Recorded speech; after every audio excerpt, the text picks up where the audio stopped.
తమిళంలో యుగి అనే ఒక మర్డర్ మిస్టరీ థ్రిల్లర్ రూపొందింది.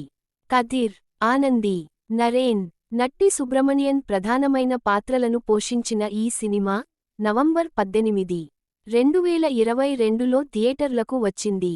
అలాంటి ఈ సినిమా కాస్త ఆలస్యంగా తెలుగు ప్రేక్షకుల ముందుకు వచ్చింది. కార్తీక మిస్సింగ్ కేస్ టైటిల్తో ఈ నెల 13వ తేదీ నుంచి ఈ సినిమా ఆహా!లో అందుబాటులోకి వచ్చింది. కథ: కార్తీక ఆనంది ఓ యువకుడిని ప్రేమించి, తల్లిదండ్రులను ఎదిరించి పెళ్లి చేసుకుంటుంది. ఇద్దరూ కలిసి వేరే ఊర్లో కాపురం పెడతారు. కార్తీక భర్తకి యాక్సిడెంట్ జరుగుతుంది. దాంతో హడావిడిగా ఆమె హాస్పిటల్కి పరిగెడుతుంది. అతను బ్రతకాలంటే చాలా డబ్బు ఖర్చు అవుతుందని డాక్టర్ చంద్రిక, వినోదిని చెబుతుంది. శ్రీమంతుడైన గురుప్రసాద్ ఫ్యామిలీ కోసం కార్తీక తన కడుపున ఒక బిడ్డను మోయడానికి అంగీకరిస్తే, ఆమె భర్త బ్రతకడానికి అవసరమైన డబ్బును వాళ్లు సర్దుతారని చంద్రిక చెబుతుంది. భర్తను బ్రతికించుకోవడం కోసం కార్తీక అందుకు అంగీకరిస్తుంది. హాస్పిటల్లో ఉన్న కార్తీక భర్త కోలుకుంటున్నది లేనిది చెప్పకుండా, డాక్టర్ చంద్రిక కాలయాపన చేస్తూ వెళుతుంది. అలా కార్తీక గర్భం దాల్చేలా చేస్తుంది. అయితే గురుప్రసాద్, ఆయన భార్య గొడవపడి విడిపోతారు. కార్తీక గర్భంలో పెరుగుతున్న బిడ్డ తమకి అవసరం లేదని తేల్చేస్తారు. దాంతో ఆమె నివ్వెరపోతుంది. ఈ విషయంలో డాక్టర్ చంద్రిక కూడా చేతులెత్తేస్తుంది.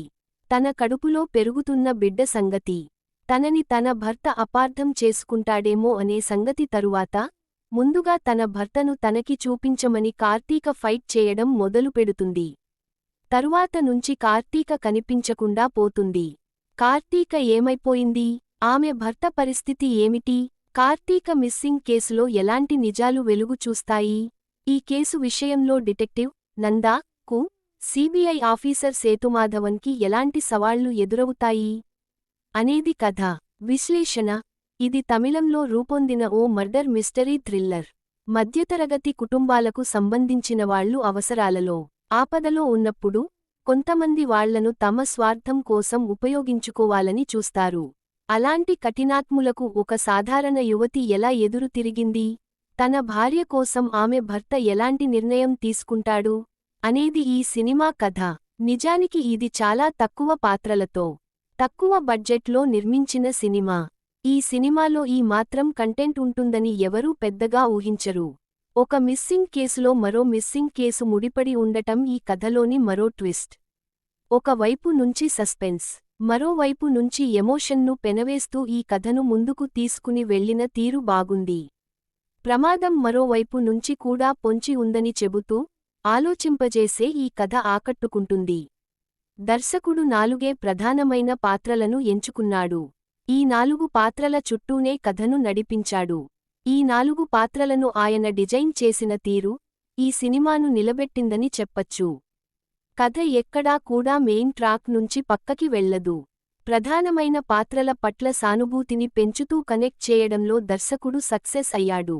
పనితీరు: ఈ సినిమాలో ప్రధానమైన పాత్రను పోషించిన ఆనంది ప్రత్యేకమైన ఆకర్షణ అనే చెప్పాలి.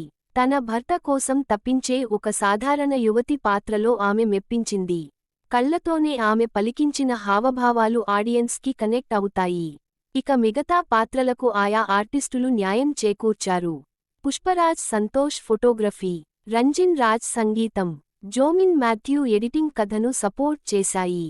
ఈ కథను సాధ్యమైనంత సహజంగా ప్రేక్షకులకు చేరవేయడంలో సక్సెస్ అయ్యాయి.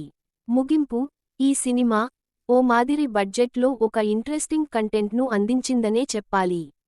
కొత్తగా పెళ్లైన ఒక జంట ఒకరి పట్ల ఒకరికి గల ప్రేమతో స్వార్థ శక్తులను ఎలా ఎదుర్కొన్నారు అనే ఈ కథను ఫ్యామిలీతో కలిసి చూడొచ్చు.